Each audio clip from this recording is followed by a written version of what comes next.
स्वागत है आप सभी का रियल एक्सप्रेस में। मैं हूं आपके साथ शान असकर। अभी मैं मौजूद हूं दिल्ली के जंतर मंतर पर और आप देख सकते हैं कि यहाँ पे हजारों की संख्या में लोग मौजूद है। ये लोग प्रोटेस्टर है, यहाँ पे प्रोटेस्ट कर रहे हैं। तो आइए हम लोगों से जानते हैं कि आखिर वो किस बात को लेकर प्रोटेस्ट कर रहे हैं। आप लोग आप लोग नहीं बिल्कुल खुद की छुट्टियां लेके यहाँ पर नहीं आते। हम लोग यहाँ पर नहीं आते, डर रहे होते हैं। हम लोग सरकार का विरोध करने आए हैं निजीकरण पे, केवल निजीकरण की नीति पे हम लोग इकट्ठा हुए हैं। नहीं आए जी, अच्छे दिन आए या नहीं आए? हमें वर्तमान जो हम लोग जो सीमा पर है, हम लोग जिसलिए इकट्ठे हुए हैं, भटक रहे हैं। हम लोग केवल निजीकरण, रेल का राष्ट्रीयकरण 1950 में हुआ था। सुनिए, राष्ट्रीयकरण क्यों किया गया?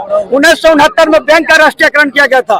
यानी राष्ट्रीयकरण का मतलब होता है राष्ट्र की संपत्ति है, जनता की संपत्ति है, जनता की उसमें हिस्सेदारी होगी, जनता की आवाज सुनी जाएगी, जनता अपने हक के लिए काम करेगी। लेकिन जब प्राइवेट हो जाएगी तो जनता की आवाजें खत्म हो जाएगी, लोकतंत्र खत्म हो जाएगा, काम धंधा खत्म हो जाएगा। जहाँ 100 मजदूर काम करेगा वहाँ जो है 25 मजदूर से काम करेगा। कांग्रेस ने जो राष्ट्रीयकरण सरकार राष्ट्रीयकरण ठीक है, राष्ट्रीयकरण जो सरकार की है वो देश हित में काम की है। 1969 में इंदिरा जी ने 14 बैंकों का राष्ट्रीयकरण किया था। अच्छा क्या था? राष्ट्रीयकरण का मतलब राष्ट्र की संपत्ति और प्राइवेट सेक्टर से सरकारी सेक्टर में दिया गया। रेल को रेलवे बोर्ड की स्थापना 1905 में, रेल का राष्ट्रीयकरण 1950 में क्यों किया गया? इसलिए जनहित में, जनता की संपत्ति है। राष्ट्रीयकरण का मतलब होता है देश की संपत्ति, जनता की संपत्ति है। आज गरीब गुरबा लोग एक जगह से दूसरी जगह कम कीमत पर लंबा सफर करके अपना रोजी रोटी का तलाश करते हैं, देश के उद्योग धंधा को चलाते हैं, रेल को चलाते हैं। अगर रेल प्राइवेट हो जाएगा तो मजदूर एक जगह से दूसरी जगह नहीं जा पाएंगे, रेल का सारा सेक्टर जो है वो बढ़ जाएगा। प्राइवेटाइजेशन वाले गलत कर रहे हैं मोदी जी, एकदम गलत कर रहे हैं साहब, एकदम गलत कर। रोजगार देने का काम करें।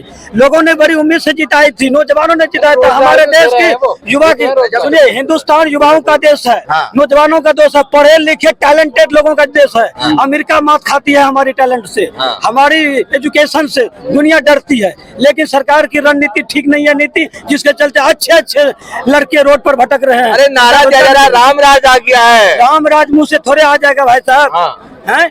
अच्छे दिन आ गए हैं। 65 रुपया जो लीटर दूध हो गया है, कौन गरीब खा लेगा? 200 रुपया वो काम करता है।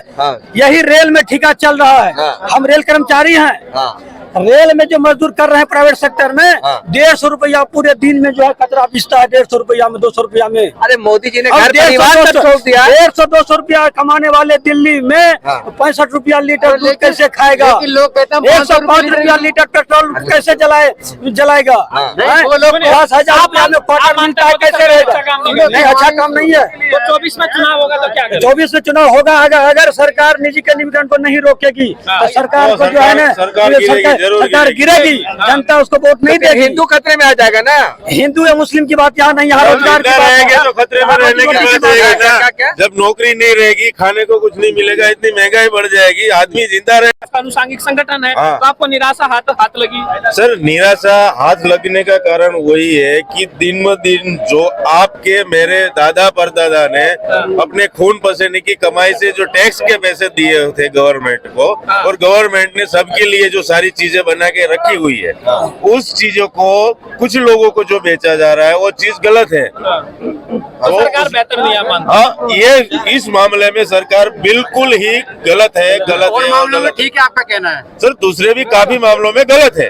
ऐसे काफी चीजें हैं। मनमोहन सिंह बेहतर थे क्या? मनमोहन सिंह बेहतर सर, वो बेहतर थे और 100% थे, क्योंकि वो अर्थशास्त्री थे। मोदी जी अर्थशास्त्री तो नहीं है सर। मोदी जी ने कहा था वो हार्वर्ड से पढ़ के आया, मैं हार्ड वर्क वाला हूँ, 18 घंटे काम करता हूँ। सर, कुछ चीजें ऐसी होती है कि कुछ चीजें सिर्फ हार्ड वर्क से नहीं होती। कुछ चीजों में आपको आपके पास कुछ प्रकार के डिसीजन लेने की क्षमता होनी जरूरी है। अच्छा, लेकिन मोदी जी तो भाई घर परिवार सब त्याग दिया। सर, वो तो पहले त्याग दिए थे ना। अब नहीं त्याग दिए ना, वो तो पहले त्याग दिए थे। घर परिवार त्याग देने से क्या होगा सर? काम होना चाहिए ना। लोग कलाकारी देखेगा कि घर परिवार त्याग दिया। तो अभी उनका जो जिस उद्देश्य से उनको बनाया गया वो चीज नहीं देखेगा। लोग घर त्याग दिया, देश बेच रहा है। अच्छा, देश बेच रहे हैं, देश में बेच रहा है, रेल बेच रहे हैं, एयर इंडिया बेच दिया, पोस्ट ऑफिस बेच दिया है, लोग को रोजगार नहीं मिल रहा है। है। हम लोग कौन का विरोध कर रहे हैं? हम लोग निजीकरण का विरोध कर रहे हैं, निजीकरण का विरोध कर रहे हैं।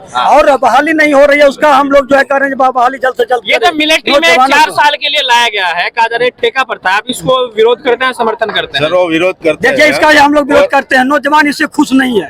किसी भी नौजवान से आप बात कर लीजिए। मैं तो एम्प्लॉय हूँ, मुझे कोई तकलीफ नहीं है। लेकिन जो लड़का बेरोजगार है, पढ़े लिखे है, जिसको देश की सेवा करने की इच्छा है, उन्माद है, ललक है, उत्साह है, उमंग है, जोश है, वो लड़का उदास है, उसको परमानेंट सरकारी नौकरी चाहिए, तब जाके देश की सेवा करेगा। सरहद पर अपना शहादत देने के लिए तैयार है। लेकिन उसको निजीकरण करके उसका मनोबल तो सरकार तोड़ रही है, उनके स्टेमिना को गिरा रही है। लड़का लोग 4 बजे रात उठते हैं, कड़ाके की ठंड पड़ती है, दिखाई नहीं पड़ती आँख को फाड़ फाड़ के, उस कड़ाके की ठंडी में, आंधी तूफान में, तो क्या पैसा कमाने के लिए मिलिट्री में लोग नहीं जाते हैं, लोग सेवा करने के लिए जाते हैं, मातृभूमि की रक्षा करने। 12 लाख मिलेगा, 12 लाख। 12 लाख 13 लाख से कोई मतलब नहीं है। सरकारी फौजी होनी चाहिए। सिलेंडर भी 1 लाख का मिलेगा। सर यही मोदी 2024 में नौजवान आक्रोश में अपना रिटायरमेंट 1 साल बढ़ाने के लिए सुप्रीम कोर्ट में गए थे। यही मोदी सरकार के मंत्री अपना 1 साल बढ़ाने के लिए सुप्रीम कोर्ट में गए थे कि मेरी डेट ऑफ बर्थ गलत है, रिकॉर्ड गलत है। और उसी सरकार के लोग बोल रहे हैं कि आप 4 साल में रिटायर्ड हो जाए, वो गलत। मेरा नाम जयंत आसोले है। किस बात को लेकर प्रोटेस्ट कर रहे हैं? पब्लिक सेक्टर हमारा जो पब्लिक सेक्टर उसका डिसइन्वेस्टमेंट है, प्राइवेटाइजेशन है, हाँ, और बहुत सी इसमें कॉन्ट्रेक्चुअल वर्कर्स का जो पे प्रोटेक्शन है वो नहीं दे पा रही है गवर्नमेंट। उस सबको लेके आज ये धरना प्रदर्शन है। क्या लगता है सर, मोदी जी कहते हैं कि कोऑर्डिनेशन आने से एम्प्लॉयमेंट बढ़ेगा, देश तरक्की करेगा, आप लोग उसके विरोध में? मोदी जी को ऐसे मालूम होगा, देश स्वतंत्र होने के पहले ठेका पद्धति चलती थी, और ठेका पद्धति का 1971 के वार में जो हर्ष हुआ, उसके बाद क्यों सरकारों को पब्लिक सेक्टर की तरफ जाना पड़ा, ये ज्ञात होना चाहिए। क्योंकि पब्लिक सेक्टर है तो देश है। आज अगर हम उदाहरण के तौर पे देंगे चाइना का, तो चाइना में 90% उद्योग पब्लिक सेक्टर के चल रहे हैं। उसमें स्टेट की भागीदारी है, उनके सेंट्रल की भागीदारी है, लेकिन उनके उद्योग और आज जो प्रोग्रेस कर रहा है चाइना, वो पब्लिक सेक्टर की वजह से कर रहा है। अगर हम प्राइवेट की तरफ जाएंगे तो ऐसी हालत हो जाएंगी, ना हम घर के रहेंगे ना घाट के। जब चाहे तब हमको नौकरी से निकाला जाएगा, जब चाहे तब हमको घर में बिठाया जाएगा। हमारे बाल बच्चे, आने वाली भविष्य की पीढ़ी के लिए कौन सा उद्योग रहेगा, इसकी कोई गारंटी नहीं है। इसलिए पब्लिक सेक्टर को बचाना बहुत जरूरी है, और देश को बचाना है, इस उद्योग को बचाना है, कामगार को बचाना है, तो आपको पब्लिक सेक्टर को बचाना। सर एक और आप चाइना का उदाहरण दे रहे हैं कि वहाँ ज्यादातर सेक्टर पब्लिक सेक्टर है, वहीं आप देश में भारत में विरोध कर रहे हैं कि यहाँ पब्लिक सेक्टर नहीं होनी चाहिए। हम विरोध नहीं कर रहे, हम पब्लिक सेक्टर के फेवर में हैं। हम पब्लिक सेक्टर के फेवर में, कि पब्लिक सेक्टर को बचाने के लिए तो ये रैली कर रहे हैं, हम धरना प्रदर्शन कर रहे हैं। हम कोई पब्लिक सेक्टर को बंद करो के लिए थोड़ी कर रहे हैं। पब्लिक सेक्टर को प्रदर्शन इसीलिए किया जा रहा है कि वो बचे रहे।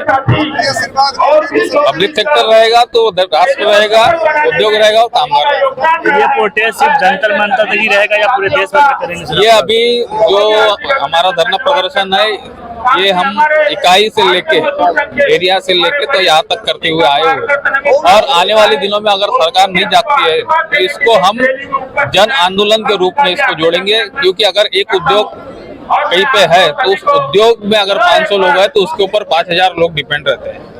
क्या नाम है सर आपका?